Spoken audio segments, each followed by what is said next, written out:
Why can't I just get everything I want all the time? Life is just ridiculously unfair. Welcome to the Anglo-Italian pod. As always, my name is Rory, and I'm joined by my very good friend, Adam. Hey, Rory. Yeah, life is very much unfair, especially if you're Ennio Luco, who keeps on creating more spaff and nonsense. But regardless, we are here.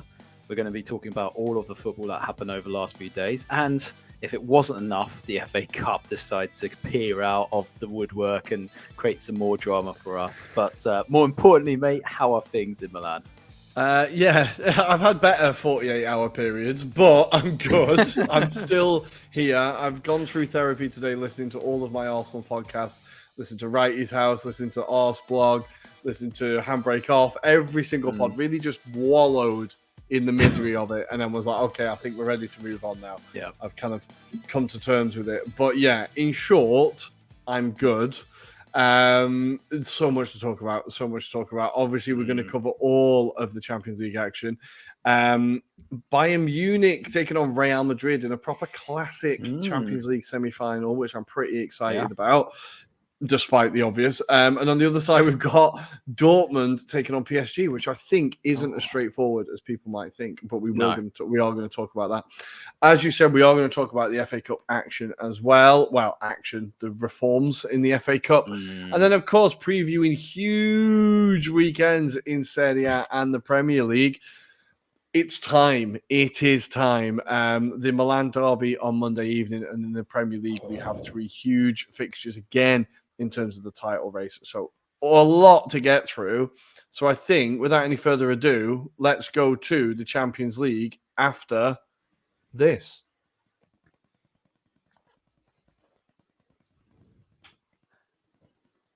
And here we are. It is time for the Champions League review. So many goals, so much action, so good. Well, let's start in Manchester, as we're going to go for the power of the eyebrow. I can't quite do it. Can you do it, Adam? I can't quite do it. The power of the eyebrow, as Carlo Ancelotti eases Real Madrid kind of through to the semi-finals of the Champions League, as they do knock out Manchester City on penalties. 2 saves from Lunin, one of them easier than the other, but we're going to get on to that. Adam, my overriding feeling of this game was, once again, I'm always impressed at how flexible Carlo Ancelotti is. He is, without a doubt, one of the greatest managers of all time.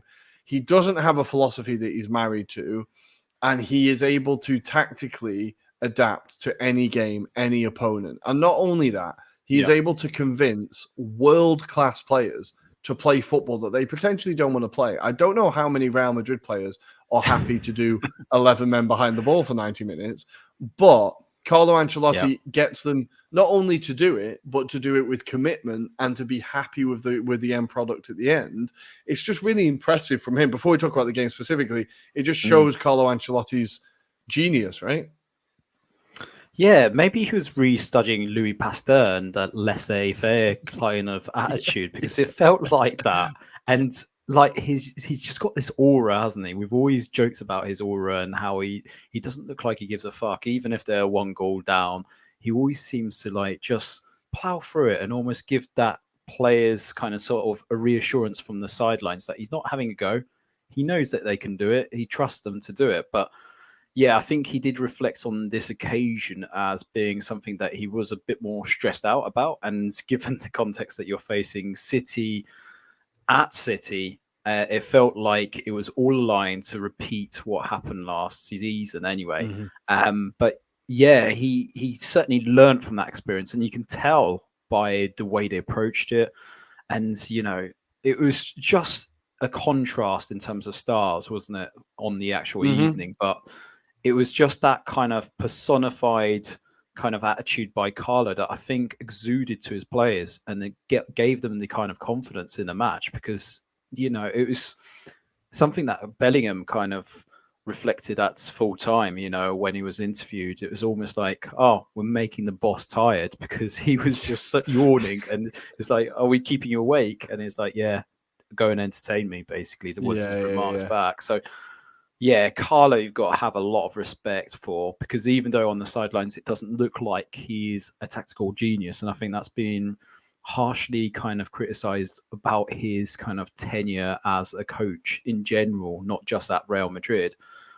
The way he kind of went about this business was just typical Carlo. That's how he does it. He seems to just help his players along the stage. And it's no surprises that he's back at the helm and he's driving something successfully again with this Real Madrid squad. I did say whoever would win would probably win the Champions League. I still have that confidence. I don't know about you. Yeah, look, I think Real Madrid are like weird. I think it's weird because I think Real Madrid are clearly the favourites. And as you said, everyone and we have said whoever wins this tie probably wins the trophy. But I think also a lot of other teams or the other three teams in the tournament will go, okay, Man City are out. And I think there will be a little bit of relief that it's not Man City that's gone through. Because as good as Real Madrid are, they are still capable of an off day, whereas Man City don't tend to have off days. So I think as much as Real Madrid are heavy favourites, and as I said, I would expect them to win it, there's that slight chink or bit of vulnerability or a bit of like chaos that you don't really get with Manchester City, right? That you do get with Real Madrid. But if we go back to this game, I think what Real Madrid did really well, and you said it as well, but they learned lessons from last year, right? Yeah. Like I think Carlo Ancelotti was like, well, that cannot happen again, right? So we have to just swallow our pride a little bit. Yeah. And kind of almost do what Arsenal did at the Etihad, right? But they got the goal, right? And just be like, we just got it. If we can't win, we don't lose kind of thing. And I just think him getting Jude Bellingham to do that false nine role where it was a very, very false nine because there wasn't much attacking, but he just the absolute shift he put in of just pressing and running, tackling, just closing down lanes, like the groundwork, doing his doggies that you have to do, right? And he's not the only one, but I think obviously from an English point of view, we all kind of stare at Jude Bellingham and be like, what's he doing? And it really did stand out to me. And I think for a player that I've seen some mad Twitter has just been like mental, but amongst the Arsenal shite that I've seen that we're going to get onto, I'm sure I saw some wild takes about that Jude Bellingham interview. I saw nothing wrong with that interview. Sure. I thought it was a good, interesting interview. As a 20-year-old bloke who sounds like he's been playing the game for 50 years, right? With detail describing what the game plan was, how it went, how they what lessons they learned. I think you couldn't get I've not seen many more in-depth interviews given from a player where they're actually discussing tactics and stuff. And everyone was just, all I saw was like, oh, I've never seen someone so media trained in my life. Oh my God, this guy looks like an arsehole. I was like, really? I think he just comes across as a nice bloke who is articulate and charismatic.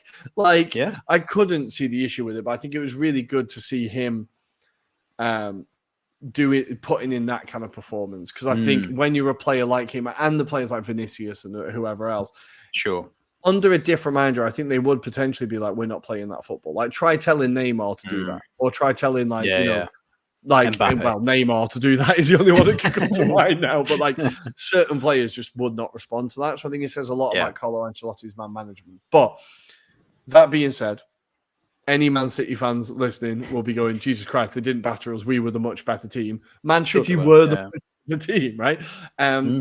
They should have got the win. I think the Kevin De Bruyne goal was perfect place, right timing, perfect at the end of that to put it in. I found it interesting that he took Erling Haaland off. What did you think about that? I know that people have talked a lot about his off the ball stuff possibly isn't as good as it could be. And Alvarez did well when he came on, but I still thought it was an interesting decision to take him off, right? It was. I think probably having him on played into their hands, though, in terms of Real Madrid, because actually Rudiger did kind of a job on him last time in the Santiago Bernabeu clash on both times. So as in this season as well as last season, he kept him quiet. And I felt that was probably a shrewd decision, given that unless you're going to pump the ball to him and expect him to hold up the ball, get people onto play, that was unrealistic. It wasn't going to happen. And I felt like this was a game about more technical aspect of brilliance that probably could have driven another goal out of this game. So I think it was the right decision in the grand scheme of things. But I think also, just to credit Haaland, it wasn't anything that he'd done badly. He obviously hit the crossbar. He did try his best. He wasn't too bad in this match. I think, a lot of criticism about him not scoring in this particular match, highlighting that he seemingly may struggle on these big occasions. I don't think that's fair of him.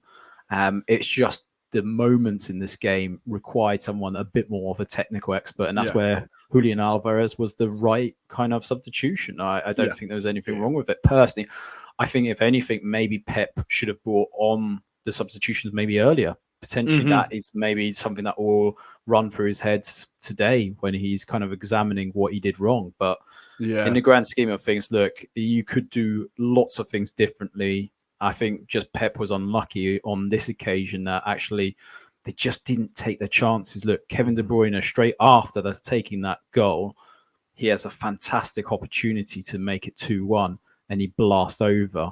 This is when Akanji goes down the wing, sets him up, and then all he has to do is get himself a bit more forward-facing with his body because he kind of leans back as he takes a shot. So this was just those kind of little moments that really, I suppose, hindered Man City. And I think, if anything, they're just kicking themselves that they didn't win the match over the 120 minutes, should I say, because I was going to say 90, but actually, even over the 120 minutes. Well, even extra time was... Extra time was one-way traffic completely, because obviously the second the Arsenal game finished, I turned over and I was like, watch the extra time, and it was just attack versus defense drills, basically. So Man City had a total of 33 shots compared to Real Madrid's 8, and 9 on target compared to Real Madrid's 3. So Man City had more shots on target than Real Madrid had shots. And the passing statistics are absolutely mental as well. 850 passes for City, 373 for Real. It's just a complete one-sided game. But I think this is something, and so last night Tommy came around to watch the game. And as the penalties were kind of finished, everything was done, he was like, wow, looks like Real are going to win it again. And they do just have this knack. Right? They do just have this, and it's something that I'm going to come on to when we talk about Bayern Arsenal, but they have this thing that's it's just something built into the club, an atmosphere, a feeling or something that just means that the players are like, no, we're Real Madrid. We get through this, right? We will get through this. This is what we do. And I think even with the penalties, let's move on to the penalties and talk about them. When Modric missed the first one, I think now I should have researched the statistics, guys, but I think the statistics of a team that misses the first penalty then winning a shootout is insanely small because it's such a huge psychological blow. But then for Real Madrid to then come through and score every penalty after that, again, it shows a bit more calmness, and the calmness even didn't really get to the crowd. Now I'm interested what you think about this, because I thought the second this happened, I thought Bernardo Silva was going to miss. When the Man City fans were holding on to the ball, I thought that was some of the stupidest shit I've ever seen in my life. I thought and the second it took it was maybe 10 seconds, 15 seconds to get the ball back, maybe a bit longer. I was like, he's going to miss now. You've given him too long to think. And then he signals... He fucking telegraphs where he's going to put that penalty. He doesn't even slightly look like he's putting it to one side. Do you think that made a huge difference to people holding onto the ball? Because I think that was a really, really stupid thing to do. I think there's some other bits as well to consider as well. Lunin kind of referred to it in an interview apparently after the match that they'd studied Man City's penalties and they knew that most of them would go down the middle. So they had to take a gamble on this one, but Lunin has made out that actually they targeted Bernardo Silva, that he was going to hit it in the middle. So this is an interesting one. I never kind of considered this because I've not seen Bernardo Silva take many penalties. I'll be brutally honest. I don't think he has taken many, if any. Yeah, so they must have studied something, though, for them to have come to that conclusion, because they said there's a percentage chance that obviously someone on the day is going to go straight down the middle. And we've seen it traditionally in penalty shootouts. There's always at least two that tend to aim for the middle. But I think what probably doesn't help is just the manner that he took it, because there's sometimes when you're going down the middle, you want to actually hit it with a bit more power, strength, whatever it be. It had none of that. It was just the most dainted, like, really hit I've ever seen from a penalty. And I think that sets it off. I was never confident with Kovacic personally when he stood up. I've seen him miss it previously in the past for Chelsea, for example. So I was never confident that he would do it. And then as soon as Edison steps up, I was dreading the worst there. But fair play to him. That was a ballsy move. Penalty. That was a ball, like, because obviously they've just missed one or whatever, and then Edison steps up, and I was like, Pep, you could look like monumentally stupid if he fucking misses this now. But it was possibly the best penalty of the whole shootout. Like, it was a really fucking good penalty. It was a very, very good penalty. So obviously he knows what he's doing. But Lunin, like, you have to remind yourself, this guy's third choice goalkeeper at Real Madrid, right? Yeah. Like, Courtois out injured long term. Kepa was on the bench. Yeah. And then Lunin comes in, and by all accounts, a very good goalkeeper, right? He's like, I feel like he's played for them a fair bit in the Champions League this year. And whenever I've seen him, he's looked fairly solid. Plays for Ukraine, of course, as well. So yeah, really incredible moment for him. And there's some of the pictures and the headlines about him afterwards, just how much it means to him and how incredible it is for him to have this moment. Really, really beautiful stuff. I think for Man City, look, this is just a sliding doors kind of moment. It's not sliding. It's a kind of, you did everything that you could have done. It's just one of those things. Sure. If you know what I mean, like, I don't think I think if Pep looked back, he would still basically do what he did anyway and just hope that one of the chances went in. Like, they played it pretty perfectly. It's just they couldn't get that final goal in. So big win for Real Madrid. They continue. Rudiger, just unbelievable performance from him, right? Absolutely insane. Him, Carvajal, Nacho, they're all supreme at the back yesterday. It was just, I mean, if a defense could be thrown in to the deep end and just defend with their lives, that's what they did. They literally did. Carvajal at times was just with cramp all the time because he was being run ragged by, first it was Jack Grealish, then it was a combination of Foden and then Doku. So he had it all at him at one point during the game. I mean, I'd be probably dead after 45 minutes, let alone like 120. So for him to endure that and still be standing, it's absolutely incredible. I don't generally see him as the most skillful of that team, but fair play to him. Again, Nacho proving that he's really good when he's having to step in as well, because remember, it would have been normally Militao as well in this instance as well. And Rudiger, we know all about Rudiger, and he just seems to be getting better and better every season that we see him. He's just shithousery as everything. Yeah. He's criminally underrated, I think. Yeah. Like, I think he's really, and I know, like, he went to Real on a free, right, from Chelsea when his contract ran out. Yeah. Because Chelsea didn't want to offer him a new contract. Well, they were delaying it, weren't they? Yeah. Because I only wanted a little bit extra in comparison. I think it was to make him the most paid player in that Chelsea squad. Like now, in the grand scheme of things, can you imagine him right now in that Chelsea team? Well, this is without just having we're just firing random shots at Chelsea now, but like, yeah, of course, they got rid of a lot of older players, and they could do with a few of them now. And I think Rudiger is like top of the list of someone that you could do with that in that squad now. But 100%. Fair play, unbelievable from him. I've always liked him because he's incredibly unpredictable, but very, very good at football, and obviously a bit mental. But great performance from him. The winning penalty, of course. I was surprised when I saw him step up. But I was like, oh, okay, no, he does. He has taken a few, I think. He has taken a few, but it was a very good penalty. He got it done. And Real Madrid go through, and they're going to be facing in the semi-final. I've delayed it long enough. It's time to talk about it. They're going to be facing Bayern Munich, if I can find my cursor. Here we go. They're going to be facing Bayern Munich in the semi-final. God damn it. It's just so annoying. Where do I start? Can imagine. The second they scored, I knew it was done.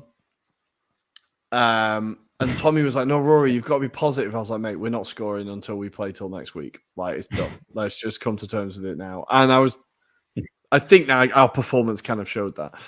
I'll get with the worrying trends before I try and end on a positive note. We can't continue to play well first half and shit second half. We've done it a few times now. Aston Villa, we did it. You could say, arguably, Brighton, maybe. The Bayern first leg, definitely. And then this game as well. Sorry. And I think there's many reasons for this, but one of them is that Arteta clearly doesn't trust his squad. Now, I saw a thing of players who have played over 40 matches for each team. And for Arsenal, it was around, now let me get this number. So players to play over... Arsenal players who have started 40 matches this season. Gabriel, Saliba, Ødegaard, White, Rice, Saka, Havertz. Man City players who have started 40 matches this season, 0. And now I know we're not played against Manchester City. Oh, sorry, Rodri and Foden. Sorry, there's 2, Rodri and Foden. So there's 6 there compared, or 7 there compared to 2, right? And while we weren't playing Man City, what I got from this was that we have run our players into the ground again this season. This is what happened last season. We got tired in April. Our form hit a cliff. It happened the season before as well when we didn't qualify for the Champions League. And it's happening again now. And I think what this shows is 2 things. Arteta does need to learn to rotate his squad more and trust players more. But also that we clearly, the level of the squad, the floor of the squad isn't quite high enough yet. I think the ceiling is very, very high.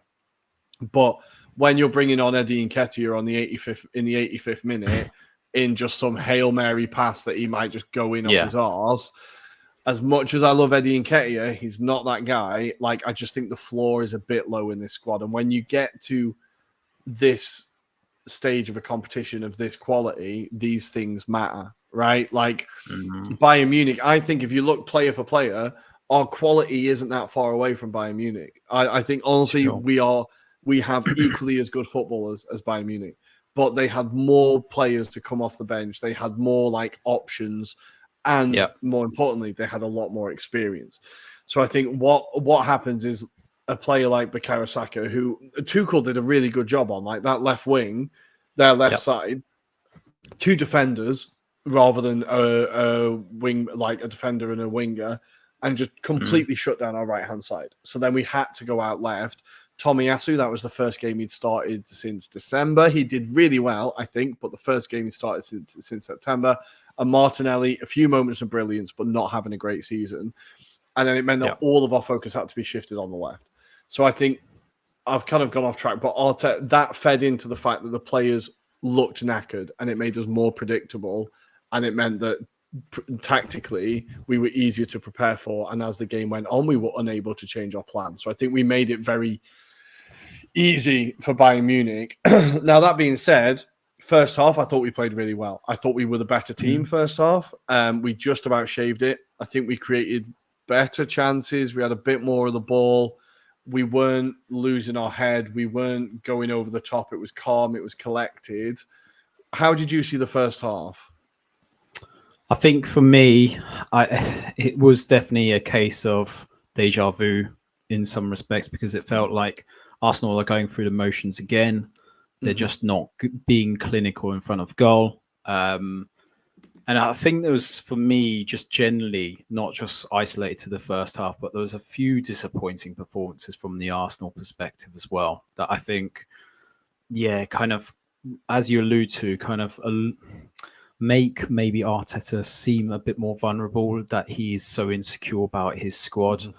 Look, Saka, for one, his form's dropped off like a cliff. He's not been the same player.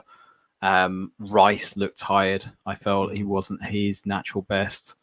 Martinelli is one that I felt for a while that he should be maybe experimented in the middle a bit more. And you could tell when he had his moments, he just lacked that bit of composure in front of goal. Yeah. And that was just one of those things that I think if he'd done something with him, say 10 games ago, potentially you see a different Martinelli turn up for this match. There's just those little moments that I feel like Arteta will reflect on, and he will learn from this experience. Look, I think the fact that this was the first time Arsenal have been back in the Champions League campaign for a while, and, you know, it's under Arteta's kind of mold of football as well. I think this is only promising from an Arsenal perspective. They've come up against an experienced, that's the thing that sometimes gets lost in this, an experienced Bayern Munich squad. They've been there, they've done that. they're in transition themselves. This is probably maybe one or two of those players will still be there in 2 years' time. Yeah. The rest, I expect, will move on or they'll transition as a squad because, look, from a goalkeeping perspective, Neuer won't be there for much longer. I think he's got to that point in his career. Thomas Muller, I'd be surprised if he's there in, say, 3 years' time. Mm-hmm. So there's a lot of these kind of question marks with the Bayern Munich squad. They know they're going into transition, but I think they just had the nous. They knew what to do on this occasion, mixed in with Tuchel as well. I think people don't give him enough respect in terms of his kind of tactical in-game management as well. He read the moments a little bit better. Mm-hmm. And I think that was the main difference really in this clash. It wasn't a spectacular clash, as you mentioned. But Jamal Musiala as well showed on this day what an incredible player he was. And the other context, I think, just to remind people, was Bayern Munich didn't have Serge Gnabry on for this match, for example. Leroy Sané had only just come back into the squad. Kingsley Coman was out. Yeah. Alphonso Davies was out, right? As you mentioned. Yes, exactly. Yeah. So they were missing some of their key players as well. But they just rode those moments a lot better. And look, I think sometimes it's also lost about their season, that it has been pretty bad, but in the grand scheme of things, they're like basically competing against a very good Leverkusen side. They're not a million miles off. I think that's the difference in terms of levels. That's where Arsenal are right now. The thing is, Bayern Munich are going to finish on more points this season than they won. This is a better Bayern Munich team than last year. It's just that last year there wasn't this incredible Leverkusen team. So I think there was, and it sounds like I'm being capped in hindsight now, but like I would have to listen back to our episodes. Right, I'm pretty sure there's at no point during the pods I was like, this is a bad Bayern Munich team. I think the whole time I was like, this is still a good team. Right? It's not as good as it has been, but it's still a good team. And I think a bit of that's been like the lazy narrative you get online is like, oh, they've got to be shit because they're second. Well, no, that's not quite that simple. Like, exactly. And they're attacking wise, they're a fucking really, really good team.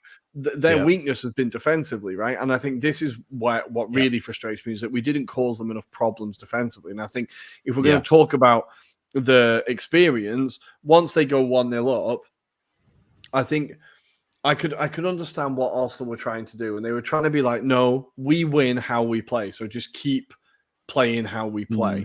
But the final 5-10 minutes was some of the most frustrating football I've ever seen in my life, because the players just continue to pass it around the back, waiting for gaps to open. Like, guys, gaps aren't going to open. You're just going to have to cause chaos here. You're just going to have to like throw something into the box and hope it like it's now or never. And I think the one moment we saw it happen was with Bukayo Saka, where he tried to take the quick free kick.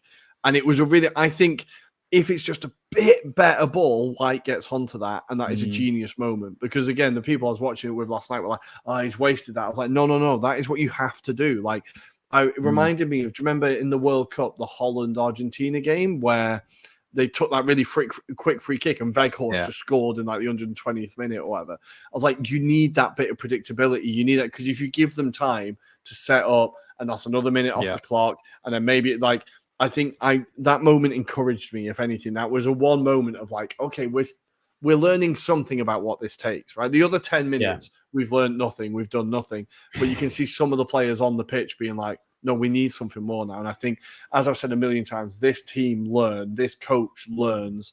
And I think, you said it, Arteta said it after the game. This is the first time we've been in the Champions League for 7 years. The first time we've been this far in 14 years. It takes teams 7-8 years to get to the point of, consistently making semi-finals or making finals. Or look how long it took Man City to win the thing. Look how long it's taking PSG to win it, right? Like, I think, and Twitter today has just been, Arsenal Twitter today has just been an absolute shit show of embarrassing fucking fans calling for Arteta to be fired. All of a sudden, I've seen this. All of a sudden, none of the players are good enough. Like, oh, how much would you take for Bukayo Saka? Did we overspend on Declan Rice? Like, guys, please just take a breath. And is it at European Lad, the AFC Ajax guy? Is that his name, European Lad? I can't remember like that. Yeah. He put up a poll of, now it's the most baity fucking interaction poll anyway, and fair play, I reckon he's made a good couple $100 off it, to be fair. But it was has Arteta's time at Arsenal, talking about it as if it's almost finished, been a success or a failure? And it was like 48% failure, 52% success. I thought people voting failure have to not be Arsenal fans, or they are Arsenal fans with two cells in their head. Because, and I'll let you jump in a minute, but beyond the fact that if you look at where we were 3 years ago and where we are now, we are so far ahead of schedule. Like, we were not supposed to get here this quickly.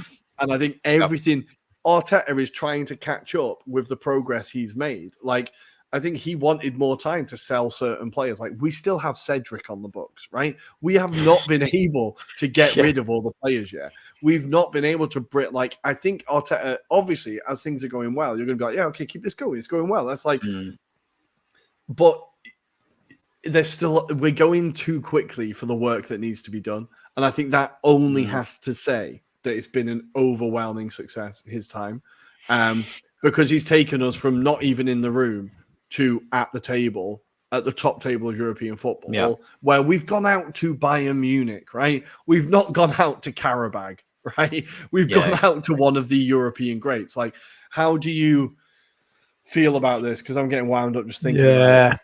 Yeah, no.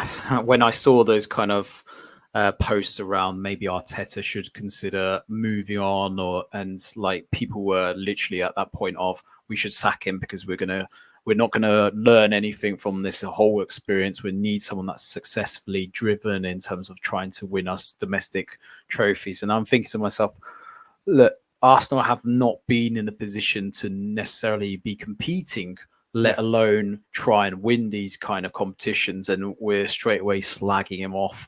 And when you look at the grand scheme of things in terms of his record, how many defeats Arsenal have had under his realm, like it is baffling.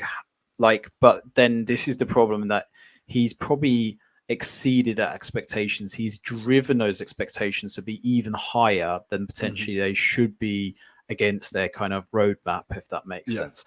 And I think we kind of all said that to make this Arsenal squad go to the next level in January, Arsenal needed a striker. Very clear that unfortunately, due to finances and FFP, Arsenal aren't going to be able to do those kind of things. And that is the real kind of margins that we're talking about here, is that Arteta has driven a philosophy, a culture that has driven the success in terms of like getting Arsenal to compete on the same level as a Man City without all of the financial backing. So I think there needs to be a little bit of kudos to Arteta. I wouldn't necessarily extend all the way to say, Arteta's been hugely brilliant in terms of like his decision making. I think there's things that have to be questioned, but he's also a youngish coach. That this was his first managerial experience. We have to remember that sometimes that gets lost in translation of everything, that actually he's done marvels when he's developing his own career, and he's obviously turning the fortunes of this club. I think I'm with you in the sense that this has been a really good, successful story for Arsenal, and it's one that will continue. You can tell he's driven. He loves being there. He's got the backing of the likes of Edu, who is trying to build this team. And as you rightly allude to, maybe they haven't got all of the players yet there, but you can see the kind of seeds starting to flourish. The element that they just need to improve on is, like you say, from a tactical point of view, he needs to start rotating. He needs to develop his maybe in-game management sometimes. And also, like you say, maybe he needs to learn how to trust certain players, players that possibly he hasn't worked on. Maybe there's a reliance on other team members doing that. But look, this is all about the learning curve for someone like Bukayo Saka, who was at the club with Arteta as a left back, to be going on this journey where he is now considered the world-class player within the squad. Whether that's right or wrong, I don't know. But on his day, he can be amazing. He can be absolutely amazing. I just think that this is a part of his career that he has to learn, that actually he's mentally tired. He's absolutely, he looks drained personally. And I think it wouldn't harm him just being rested, just being on the bench, as opposed to. And this is why, like, And we're going to move on from Arsenal, I promise. But like, this is why my main priority would be a winger. My main priority would be a right winger, so we can just give Bukayo a fucking rest. Because I'm really scared of like the amount of minutes he's got in his legs compared to players of the same age as him is just mental. And I think we could end up running him into the ground. So I think it's vital that we get a backup for him. I think left back needs to be sorted out, like I said before. I think we need another midfielder because we're asking Declan Rice and Ødegaard to do too much. And Thomas Partey, I don't want him here anyway, but he's past it. I think, honestly, we could go into this summer and not buy a striker again because there's 3 positions that I think are arguably more important at the moment, which is kind of worrying. But I'm still very, very positive. Like you said, an incredible... It's just great to be back. I remember getting knocked out by Olympiacos and not giving a shit, but being embarrassed. Like, getting knocked out by Bayern Munich is kind of like, okay, well, we're back a bit. Like, we're back. Same place, different scoreline, though, right? Yeah, exactly. I'll tell you what, and I would have bitten your hand off for you're only going to lose 1-0 at the Allianz. Okay, fine. Yeah, no, I'll take that. I'll fucking take that because I've seen us do a lot worse. And like, if someone had said to me at the beginning of the season, by the 18th of April, you will be in the chat. You'll get knocked out in the Champions League quarterfinals, but you'll be 2 points off top in the Premier League. I'd have taken that quite happily. So I think we're still in a very, very good position. We just need a bit more positivity, guys. Positivity, please. But we're going to leave Arsenal there because I realise we've gone on quite a while. You saw that coming. And we're going to go to Tuesday night's action. And my favourite game, the one I watched, Dortmund against Atletico. Absolute chaos. It looked like Atletico had it in the bag. I thought I got it right. I said 1-1, but I did say Atletico were going to draw and go through. But then Fulkrug was like, no, not on my watch. It was an incredible game, right? It was absolutely insane game, to be fair. Never did I see Dortmund turn it around in the manner that they did as well, because the moments that kind of remind myself of how good this match was, that kind of through ball by Hummels for Brandt initially for that goal. I don't know if you saw this, Rory, but the outside of the foot from a centre back in a guy in Hummels that has his moments. He showed it in this match, you know. He had a mixed evening, Hummels, to be fair. He did have a mixed evening. It's fair to say. Fulkrug even with his glancing header, and he could have scored another one thereafter as well. I mean, just totally, the whole performance kind of personifies what Dortmund are all about.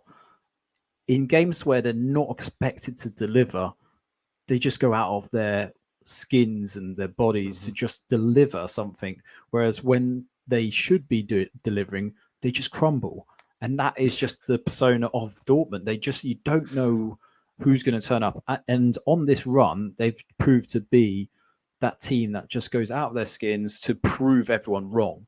And it wouldn't surprise me if they do make it into the final at this stage now, because they've got nothing to lose. To lose. And as you alluded to at the very beginning, I think this game against PSG isn't going to be a foregone conclusion. I think there's going to be moments that you can see from that PSG performance against Barcelona that had that sending off not happened, potentially it's a different game. But full of credit. I mean, Atletico will be kicking themselves, in particular, Alvaro Morata, who has that chance to make it initially 1-0. How he misses, I don't know. And then they got Correa as well, who has a chance as well when it was. Yeah, he ran through. Oh, and he like toe pokes it. Yeah, you saw how. I don't know if you saw Simeone just go flat on his face on the sidelines. That was just.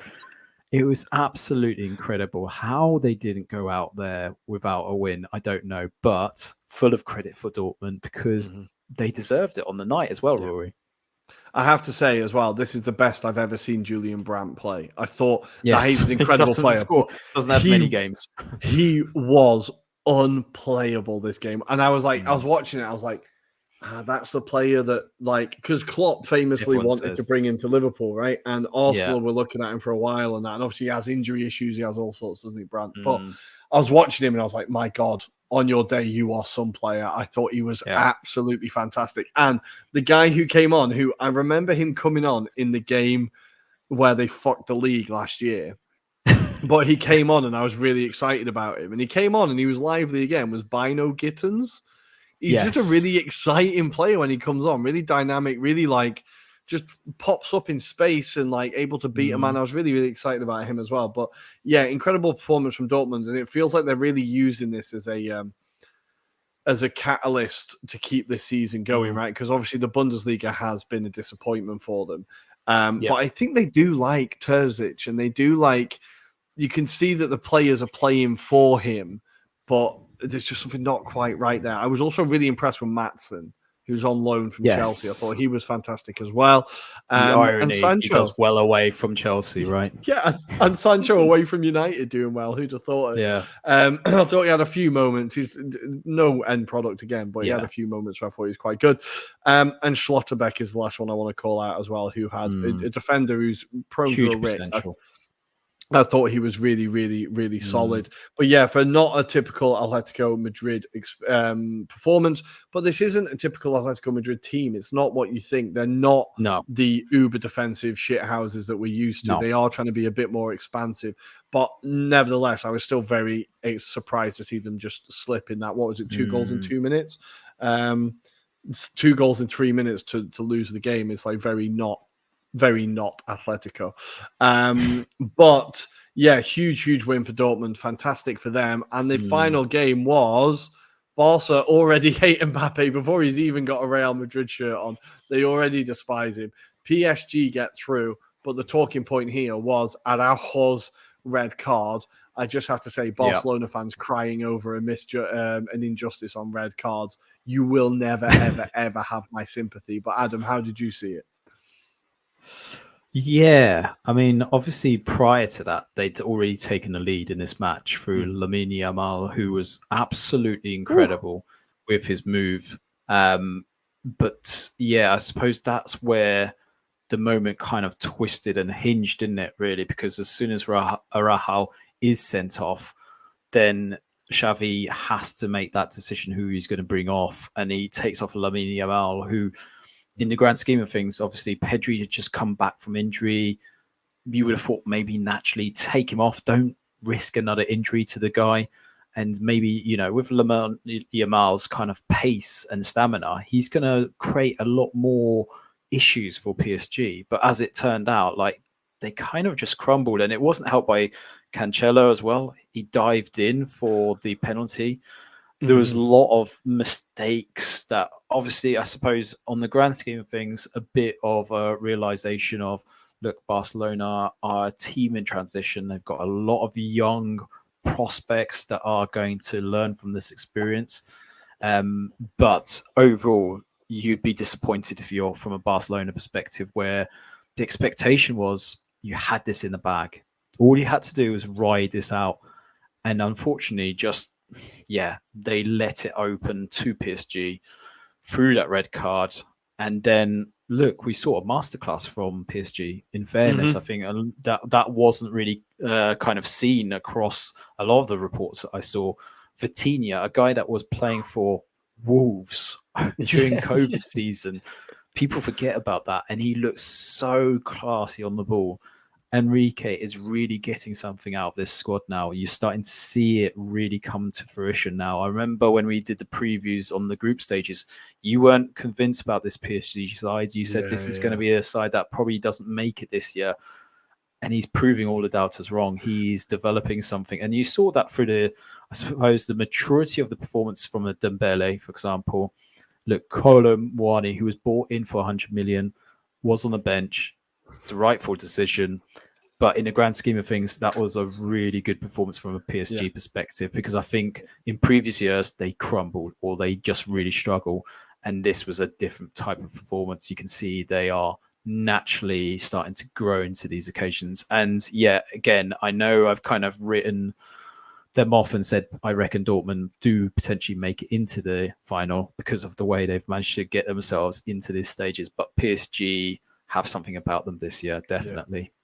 No, well, we've talked about them filling up that squad with not just big names, but like just competent players that are able to like do jobs and tactically follow a plan. And like Fabian Ruiz is like not headline No, grabber, yeah. but just a very, very, very good and nice Solid footballer to player. watch. You've got like Zaire Emery is just an absolute phenomenon for his age. Like the Asian guy, Kang In Lee, Kang In Lee. Yes. Whenever he Yeah. comes on, I'm always impressed by him, or whenever he plays, I'm always. Yeah. But these are all players that are like jobbing players, if you know what I mean. Like they're there to do a job. They're not big games, but that's what you need. That's what a squad needs. 100%. Now, look, my take of like Newcastle are a better team than PSG is going to look pretty fucking terrible if PSG win this thing. But it already looks pretty terrible. But just a very impressive performance from them, helped by the red card, of course. And Dembele must go down as one of the worst signings in Barcelona history, because not only did they spend a horrific amount of money on him, he never played. He's now scored in both legs against them as well, which is just beautiful to see. He was just hated, wasn't he, in that final season? He was just absolutely hated. And then they hated him even more when he joined PSG. And then did you see that smile that he gave to the camera about the 87th, 88th minute? But that was quite funny. But one word, Barcola, what a performance from that guy as well. Yeah. He is starting to show what all the hype was at Lyon. What a player. Incredible performance from him. But he came on in the first leg as well, didn't he, at half time and really changed the game. I think it's just a very, very, very exciting player. But we have the semi-final, guys. It is settled. We also very quickly have the Cool Kids Club. The results have come in on the doors. Roma 2, Milan 1. That means that Roma advance. Goals from Mancini, Dybala, Celik sent off in the 31st minute, and Gabbia got one back in the 85th minute for Milan, but it wasn't quite enough. They will face Leverkusen in the semi-final as they drew 1-1 with West Ham. Their unbeaten run continues. They equalised in the 89th minute. They were very, very close to losing that unbeaten run, but they do see themselves through Frimpong in the 89th minute, so they will face off in the semi-finals. Marseille versus Benfica is currently 1-0 to Marseille, which is 2-2 on aggregate, and it's currently in extra time. And Liverpool won 1-0 on the evening, a 7th minute Salah penalty, but Atalanta are into the semi-final. So they'll be facing Benfica or Marseille. Could we have an all-Italian final, Adam? Roma versus Atalanta final? How are we feeling about it? I don't know. Is that a step too far? I mean, it's a beautiful sight, though, regardless, to have Atalanta at this stage of the competition and Roma, just superlatives. I mean, Daniele De Rossi, I think you said it on our WhatsApp group. I'm not too sure if that was a right decision given extension to his contract. He is obviously now on a permanent basis now at Roma. But he's just proving every time that we kind of question whether he's got the integrity to carry on with the role that he's doing. He's just proving what an astute person he is. And obviously there's that respect of him being an ex-legend, but that performance again, taking a 2-goal lead in this, which was a must, like really kind of a big game for Pioli as well. I'll be interested to see what Pioli's future holds now after this. We talked about it on Monday that this game was huge for Pioli in terms of the narrative of this season, and 2 years in a row they've gone out of European competitions to Italian teams. Like this is like there's a trend there, and I think for Roma, De Rossi just tactically is much better than I thought he was going to be, because we saw him at Spal and it wasn't great. And I think he's obviously learned a lot, and tactically he's fantastic. I think Atalanta absolutely have a chance to get to the final. I think they can beat Marseille or Benfica, absolutely. But I do think Leverkusen go past Roma, unfortunately. I do think Leverkusen, this team on this run, I think it could be a bit too far for Roma. In the even cooler kids club, Aston Villa are into the semi-finals. They won 4-3 on penalties against Lille, losing 2-1 on the evening, but 4-3 win on penalties. Fiorentina, Jesus Christ. It was 0-0 for 90 minutes. Then Victoria Pilsen had a player sent off in the 67th minute. Still, Fiorentina couldn't break him down, but they scored 2 goals in extra time in the 92nd and 108th minute, Gonzalez and Benaghi, to get them through. Club Brugge have beaten PAOK 2-0. And Fenerbahce Olympiacos is currently in extra time. Fenerbahce are 1-0 to the good. A goal from Kafveci. I don't know who that is. So still some games to be played and decided there. But guys, we are going to leave Europe there We're done for a while. The English interest is, at least in the Champions League, is over, and the Europa League. There's only Aston Villa left. What happened, guys? But we're going to go for a very quick break, and when we come back, we're going to be talking about the FA Cup. Who'd have thought it? We will see you there, guys.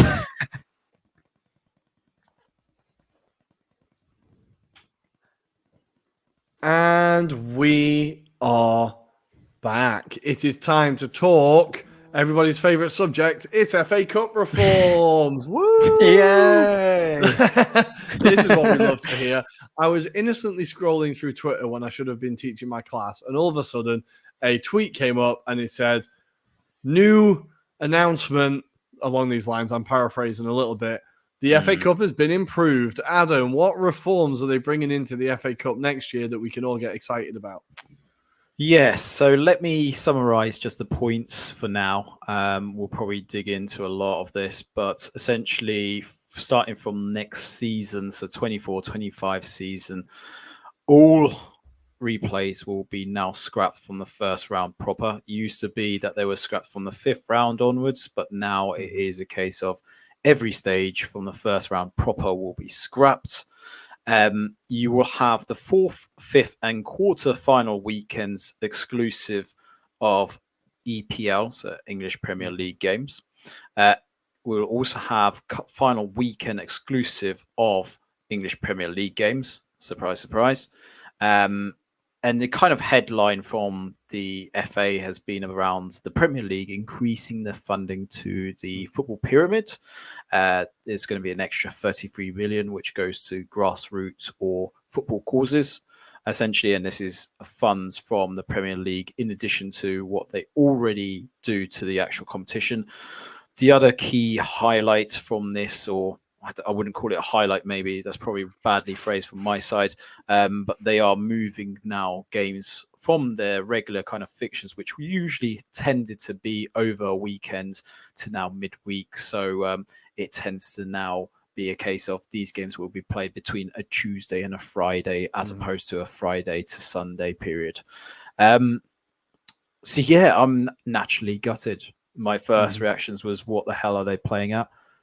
And then as the day kind of develops, Rory, we saw more and more being leaked out. Things like that the EFL and the National League haven't been consulted. Surprise, surprise. This obviously benefits the 1% of this whole competition, which is the Elite Six, if we're going to call them the Elite Six. But yeah, it just stinks of, hypocrisy that the FA have just accepted it without kind of even discussing it with, things like the FA Council as well. So they weren't even consulted on this kind of scheme. And it just feels like whatever the Premier League wants, they get. Essentially, they don't care about this competition and its what it represents. It's the crass way they kind of even worded the kind of documents and the summarization of what they're planning to do, almost to say that it benefits the game at large, and without kind of really thinking hard about what this actually means for those clubs that really did depend on that kind of revenue. And over the last few seasons, it has felt like this has become more and more obvious that they were going to drive some sort of reform, but the way that they've approached it has really stunk out the room. And it's interesting seeing the reaction. But what has been really notified to me, Rory, over the last few hours is how certain footballing fans have also reacted and said it's a good thing. It's a good thing for the game at large, without them actually realizing or appreciating maybe that there are clubs that benefited from those replays before, and it's helped them financially to become stable over the sort of 4 to 5 years since that kind of appearance. But it also was just that history making. It was that kind of sense of belief that, these smaller clubs could go on to those big occasions and through the replays create a bit of magic. For example, if it wasn't for the replays, Rory, Wycombe Wanderers wouldn't have had that magnificent run back in 2000. I still remember that as a kid. Now, I don't think our future generations are going to have that kind of experience ever more, unfortunately, because of this ruling. And it's just a shame. It's an absolute shame that the way they've approached it. And it feels like, ironically, we're talking about something else on our WhatsApp group, but this feels like even worse than that Super League proposal right now. It feels like they've really put this dagger into the hearts of a lot of footballing fans. And do you know what? It might actually drive fans of those clubs, your likes of your Arsenals, etc., to maybe rethink about where their priorities lie. Do they actually want to be associated with a club that's only interested in those extra games in the European competitions? What was your natural kind of reactions? I know you've kind of spoke about that initial kind of reaction, but since you've been able to digest this, what's been your overriding thought? Well, I'm torn between it. Like, I'm not torn in my opinion, but like, obviously, I support a team who are of the top six, and I support a team that are in League Two. So I see it from both ends, and I'm embarrassed by Arsenal and them being a part of this. Of like, we're happy to play extra games in Europe, but I don't want to play in a small stadium in the arsehole of wherever in England because we're above that, right? That embarrasses me. And then as a Crew Alex fan, I just feel more romanticism just disappearing from the game. More like the moments that I remember, like of being an Alex fan, beyond horrendous losses most of the time, is like going away to Anfield, United at home. Like these big cup ties are the ones that you remember, and the ones where you're like, these are the chances we get, right? I'm fully fucking aware the Alex are never going to get to the Premier League, right?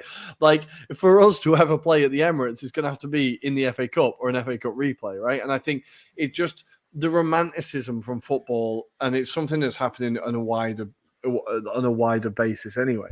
It's just disappearing completely, and it's just there's no room for like as far as the people who run the game. There's no room for the like sentimentality or emotion with it, and they're happy to market the game on emotion and passion. And like you can't write this or whatever the fucking Sky Sports thing was, right? Or it's only live once. I can't remember what it was. It was a shite slogan, but so they're happy to market the emotion, but then everything that the governing bodies are doing are just ignoring that emotion and ignoring that and just looking at the bottom line. I think it's just a massively cynical move. And like, if you want to say, right, fine, we're going to get rid of replays, right? We're going to say you can't have replays.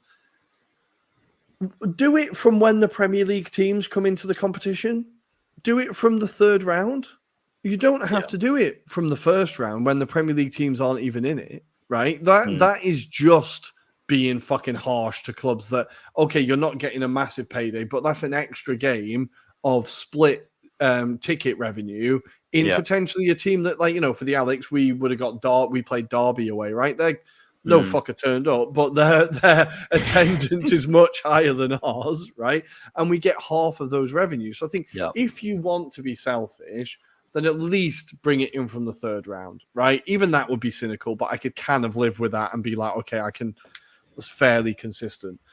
But I just think it's just really fucking cynical and horrible. And the other idea they could have come up with as well, and I think they do it in Germany or Spain. Maybe in Spain you can choose. I'm not sure. One of them is compulsory, but the big team has to play away. Yeah. Which I think is an idea that could be implemented. That's like, but then some people would say, well, no, I want to see the Alex play at Old Trafford, right? Which is also fair. But I think these are all ideas that there's better ways to try and reform this competition. I personally 100%. I don't think it needs reform. I think the only thing I would change is the opposite of what they've done, and I would make sure that the FA Cup is the final match of the season and it finishes after the Premier League. But as we were saying off camera, the Premier League have to have the last word, right? They can't be upstaged.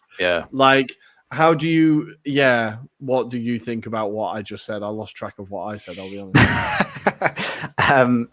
Totally with it in terms of what you've just said. Then it's just so frustrating that that's the way football seems to be going.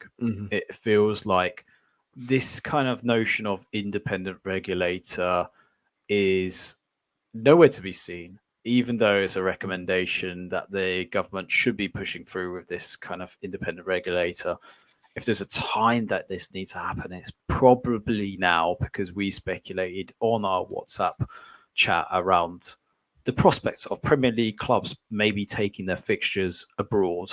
And this is just a league fixture. And we talked about how crass that would be, how awful that would be, how debilitating that is for the fan base, the true fan base that love to follow their teams regardless of where they play.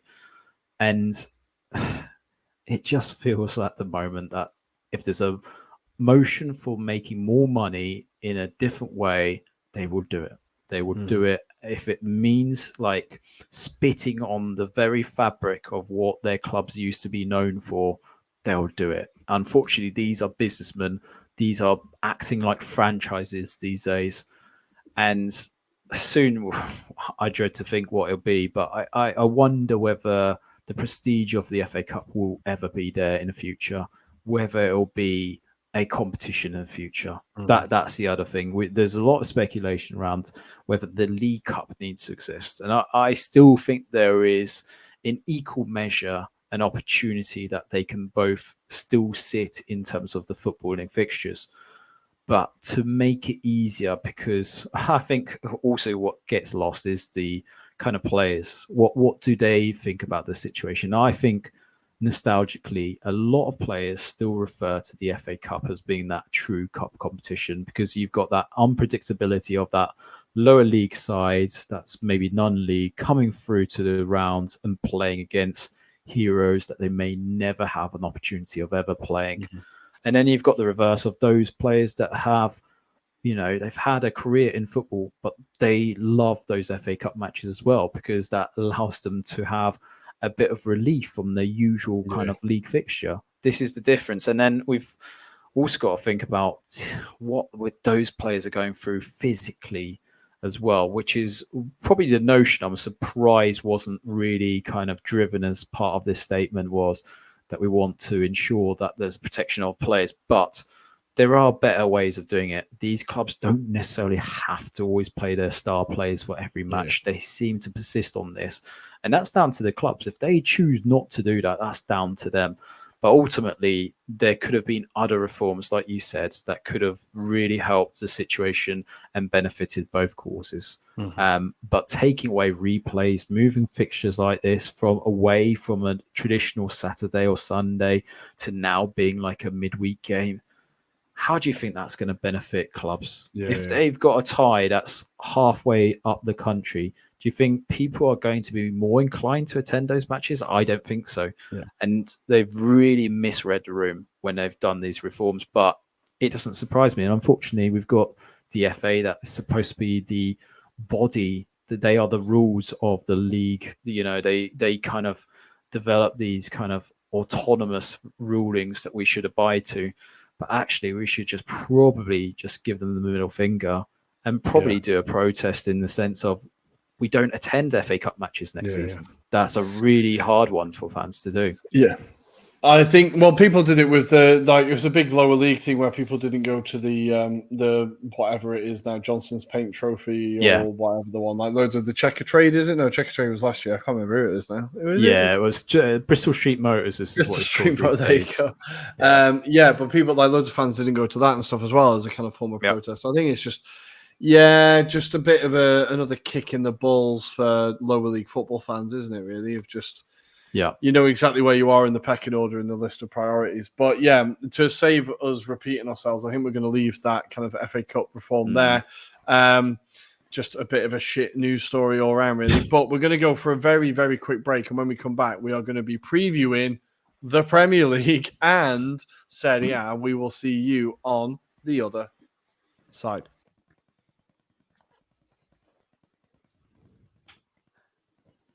We are back, and it's time to look forward to an incredible weekend of football, and we're starting with the FA Cup semi-finals, starting on Saturday at 5:15 UK time. We have Manchester City taking on Chelsea. Cole Palmer up against his old employers in incredibly hot form. This is going to be a huge game, Adam, how many goals are City going to win by? Because this could be a drubbing. It could be a drubbing. It could very much be a drubbing. However, I do feel that Chelsea have it in them on the day to potentially cause a shock. And, it all depends on who's going to wrestle Cole Palmer for that penalty. We will see. However, I anticipate this being a drubbing for Man City. I think they will come back here really fired up. And do you know what? It might not be huge drubbing. I'm going to say 3-0, though. It's going to be at least that kind of scoreline. 3-0. I think some Chelsea fans would bite your hand off at that, I think. I think they would absolutely take it. And then just to say that Man City are, in fact, unbeaten in the last 8 matches against Chelsea. So they'll be feeling fairly confident coming into this one. In the second FA Cup semi-final taking place on Sunday, we have the potential the potential romance of the cup. We can see how much romance is left in the cup as Coventry take on Manchester United 3:30 UK time on Sunday. Coventry kind of fighting for the playoffs as well in the Championship. How do you see this going? I think this could go honestly either way. It really, really depends on how bad Manchester United turn up. I fancy Coventry. I've always felt that's the way they've gone about their business this year, but also just the fact that you've got the ex-Man United connection in Mark Robbins, the Coventry manager, who will be definitely inspiring his squad. I mean, that's the thing about Mark Robbins is he's got a really level-headed kind of approach, even though maybe it didn't show on that Wolves match in the previous round. Because he has his little moments, right? But I forgot about that. That was fucking brilliant. I forgot about brilliant. that. Oh. I genuinely feel, they've got a talented squad, Coventry, and it feels like it was something that I heard this week was as long as you have a bit more fight in you, then you can overcome this Man United side. Every time Man United get done is by a team that has a bit more fight about them. And that's what you need. I genuinely, if you look at the stats as well, like Man United, they've had the most shots at them as well. Yeah. So that kind of displays that kind of formation, the style of football under Ten Hag is not going to be great. Obviously, they have got the better quality caliber of players, but I would only say that's a very small percentage of 1 or 2 players there that make the difference there to maybe edge it in their favour. So that's why I'm saying Coventry stand a huge chance. I think it will be something like a 2-1 result and it goes down to the last minute. Come on, Coventry. I absolutely love that. Well, the last time these two teams met in the FA Cup was in the 86-87 season. Coventry won 1-0 on their way to winning the FA Cup. So the fans, you can hold on to that and think about that. It's all aligning. It's all the stars are aligning. I'm super excited to watch this game, honestly, because I think genuinely. Yeah, just to see how bad Man United could be. It's always intriguing. And Coventry are at least guaranteed 15 shots because every team gets 15 shots against Manchester United at the moment. So as long as you take 2 of them, you're fine.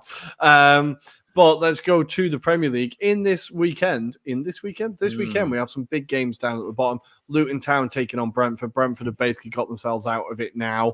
But Luton starting with that massive result in the last round of fixtures.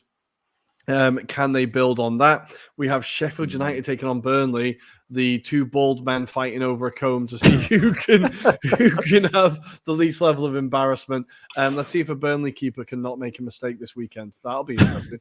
Then we have on Saturday Wolves taking on Arsenal. Moving on. Sunday we have Everton taking on Nottingham Forest, fresh off that 6-0 battering against Chelsea, but somehow they still weren't the most embarrassing thing on the pitch. How do you see this game going, Everton Forest? Everton have to win this, with a capital have. I side there because I seem to always predict that they will do well, and they haven't. So maybe if Everton I do fans will tell you to stop doing work, that, right? Exactly. It's such a strange fixture, isn't it, as well? Because both clubs need potentially something in this. Do you know what? I still think that Everton have something about them, but they will require to dig deep. It almost feels like it's going to be not a spectacular match. It'll be no, one of those, a really scrappy goal in it. I'm not going to be watching it, I'll tell you that. Predicts a 1-0. Yeah, that's a guarantee. 1-0 win for Everton. There you go. It won't break the hoodoo because I know the other team will win, right? Yeah. No, I think this is going to be like the definition of a tense game. I do something in my head came like Chris Wood is going to score though. Like Chris Wood is going to score, so I think it's going to be like a 2-1, 2-2. I think there's going to be some goals, even though Everton can't score for love and money at the minute. I feel like there's going to be a Chris Wood goal in that. I can feel it in me waters, so you can see how much you trust that. On Sunday, we have Crystal Palace taking on West Ham in an entirely pointless game. Aston Villa hosting Bournemouth, and then Fulham hosting Liverpool on the light kickoff on Sunday. This is a game that I've had down for a while as Liverpool dropping points. Fulham at home is a very, very, very difficult place to go. So that is your Premier League and FA Cup weekend. Now we're going to go across to Italy. Adam, take us through it. Yes, let me take you through the Serie A fixtures. So if you're listening to us on a Friday, you are treated at 5:30 to Genoa at home to Lazio. And then in the later kickoff at 7:45, you have got Calgary, who had a fantastic result away at the San Siro last weekend. They'll be at home to Juventus, so potentially maybe denting Juventus's claim for second spot. We will see. On Saturday, we move on to the 5 p.m. kickoff where Empoli are at home to Napoli. I don't know which way this goes, but this is a massive game for Empoli. They need to win this because at 7:45, they've got their relegation rivals Hellas Verona at home to Udinese, the draw specialist in this one. Rory, quick word. How do you see this going? Because we've kind of liked both teams, but Udinese, just a bit of a meh season, aren't they? Yeah, I see Verona winning this. I think Verona at home. Now, everyone knows I have a soft spot for Verona, and I really have tipped them to survive, so I'm sticking with it. No, I think at home Verona get the job done here. I think the Verona's issue has weirdly not been is they're scoring a lot of goals. They do not have problems scoring. They just need to stop conceding.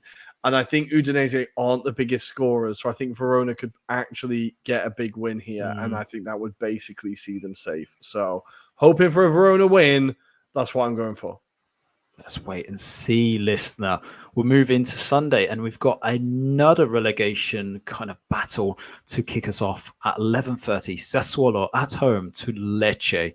Lecce pretty much, I would say, now safe. However, Sassuolo definitely needing the points in this fixture.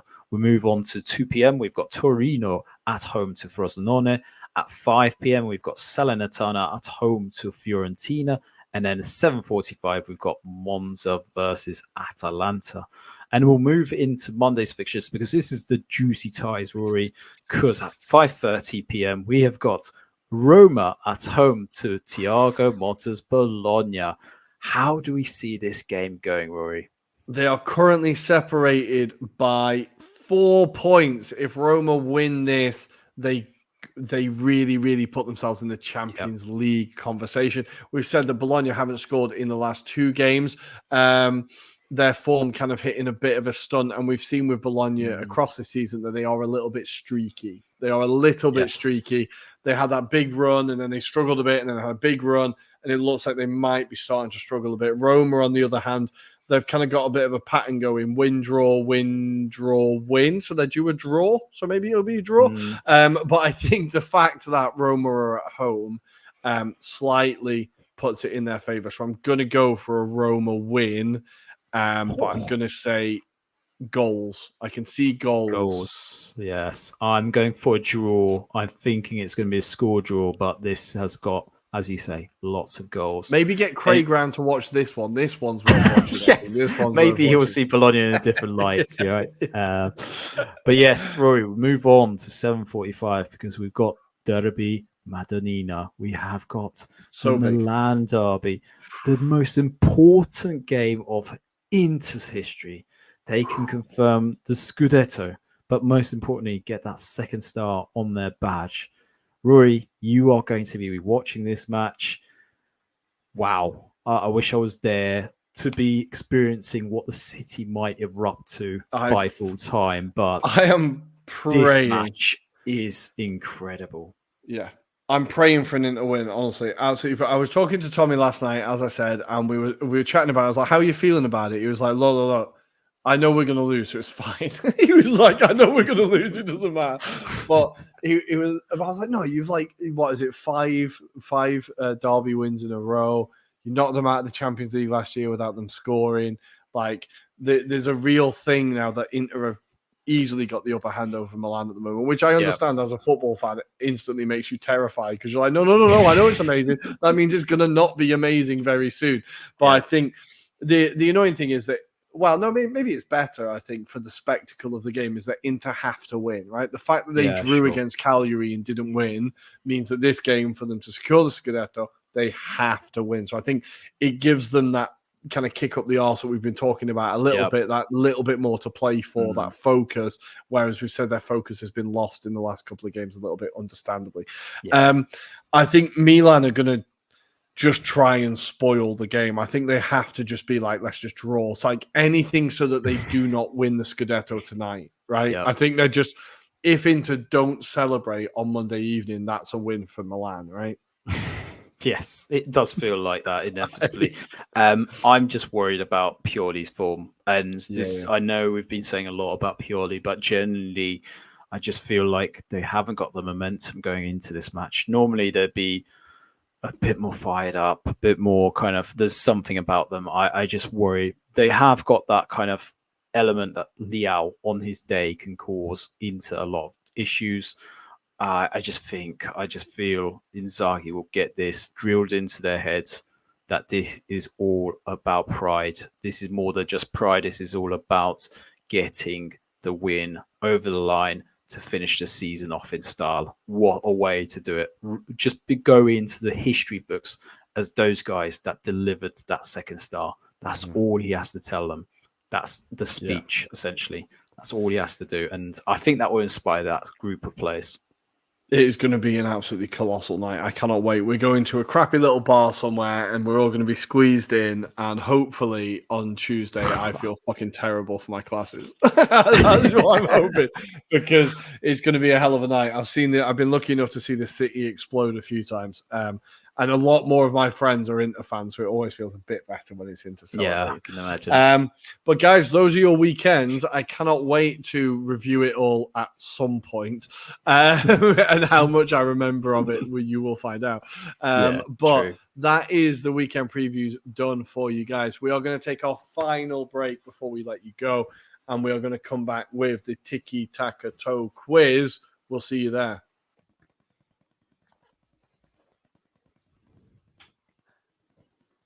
Come on down and welcome to the Tiki Taka Toe quiz. It is time for me and Adam to go face to face, mano a mano, as we go and take on the Tiki Taka Toe quiz. For the people who are visually impaired or who are listening, along the top line we have Manchester United, Barcelona, and Borussia Dortmund, and along the side we have Real Madrid, Ballon d'Or winner, and Nigeria.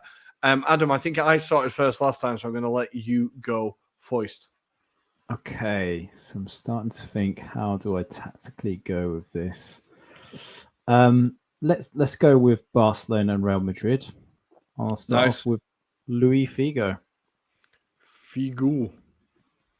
Luis Figo, nice. I'm going to go Barcelona and Ballon d'Or and go Ronaldinho. I'm pretty sure he won it, right? Mm-hmm. Yeah. Very good. Very good. Always loved it to get a Ronaldinho in there. He doesn't get mentioned enough. No, he doesn't, does he? Let's go then with Man United and Real Madrid. And let us go with Cristiano Ronaldo. Ronaldo. Oh, Cristiano Ronaldo. There we go. Mhm. So I've got to go Dortmund and Real Madrid. Dortmund and Real Madrid. I'm going to go Christoph Metzelder. Oh, what a defender he was. Oof. What a defender. Delighted with that. So that means I have to look to block you off with Man United and Nigeria. There is a player that springs to mind. I just need to remind myself what his name was. I can picture him. And right, that's the one. Odion Akalo. Oh, Igalo. Yeah. That's a yeah. massive shout. Damn. I would have never got that. I'd have never got that. Man United and Ballon d'Or. George Best? Yeah. Well done. So now you've given me the really tough one, which is Borussia Dortmund and Ballon d'Or. Has that been a player? There has to have been one, right? So let's think. Jan Koller. No, I don't know. Wow. That's Dortmund a toughie. and Ballon d'Or. It's going to be from like the 50s or something. And it's going to be some mad player. Paul Lambert. No. Didn't he play for Dortmund? Who played for Dortmund? He did play for Dortmund. He did play for them. But I don't remember him being a Ballon d'Or contender, let alone a winner. Maybe not. He must have made the shortlist. Maybe in 100, number 100. He made the long list. Yeah. Oh, no. Wow. I'm struggling there. I am really struggling. So, do I go elsewhere with this and just hope for the best?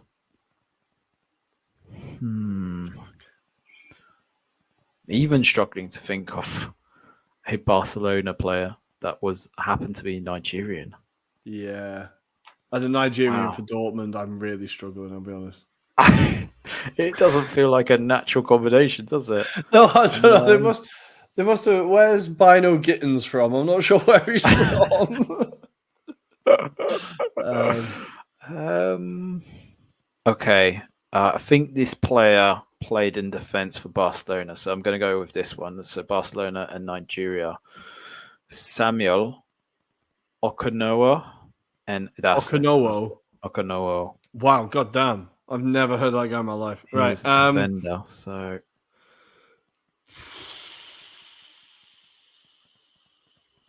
go for Paul Lambert. What for Dortmund and Nigeria?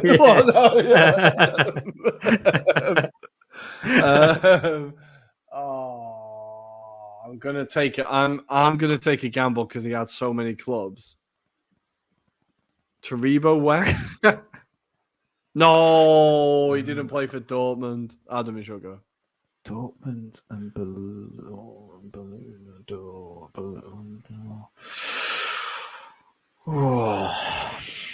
I can't.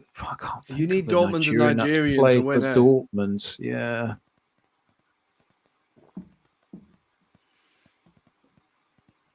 I'm just going to end up guessing random Nigerian players. Like one of them plays for Dortmund. Like, I think I know more. In my head, it feels like it should be a striker for some reason. Yeah, I think it's a striker.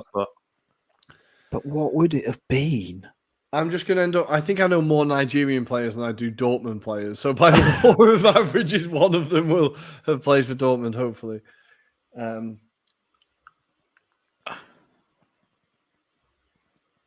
Right, I'm not too sure about this one, but I will gamble on it. Dortmund, Nigeria. I'm going to Dortmund, Nigeria. Sunday Elise. So Elise. Oh my god!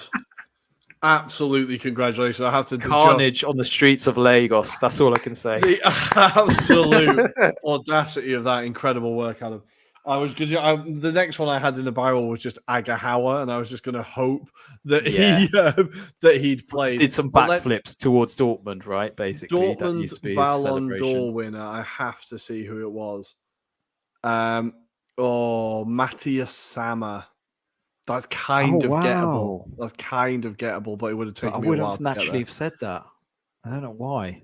That's wow, in 1996. Yeah, and So it would just have been the season they won the Champions League, right? With Lars exactly. Ricken. Just to answer my own thing, I know he didn't play for Dortmund, but Aga Hauer, did he play for Dortmund? Would I have got it right? No, Donetsk and Wigan. No, not quite. Not quite Borussia Dortmund. But guys, that is us done. Adam, congratulations again, man. That was some textbook tiki-taka Thank you. stuff. I absolutely love that. So, guys, thank you as always for joining us. I'm going to stop sharing the screen. There we go. Thank you as always for joining us. You can find us on Twitter at Italian Anglo Pod, on Instagram and TikTok at Anglo-Italian Pod. Make sure to hit the like and subscribe button down here. Adam, anything to say before I send the people off to enjoy their weekends? Have a great weekend. And remember, we will be doing the Monday night live football reactions to the weekend's football, where it'll be me hosting whilst Rory is in a bar in Milan enjoying the Inter match. So enjoy, Rory. I hope to enjoy. Maybe I'll jump on on my With a phone, reaction. absolutely hammered. We will see what happens. But to see us out, we've got our own little tribute to one of the greatest things about football, which is Everton Twitter. And this comes from the big man himself, Big Neville Southall. And he simply says, "It's funny, every Evertonian will moan like fuck for a couple of days. Then come Sunday, they'd be right up for the fight and give everything they can." That's what I love about our fans, never beaten. We are like the Black Knight in the Monty Python film. We love that, Big Nev. We love you, listeners, and we will see you next time. Alla prossima. Ciao. Ciao, ciao.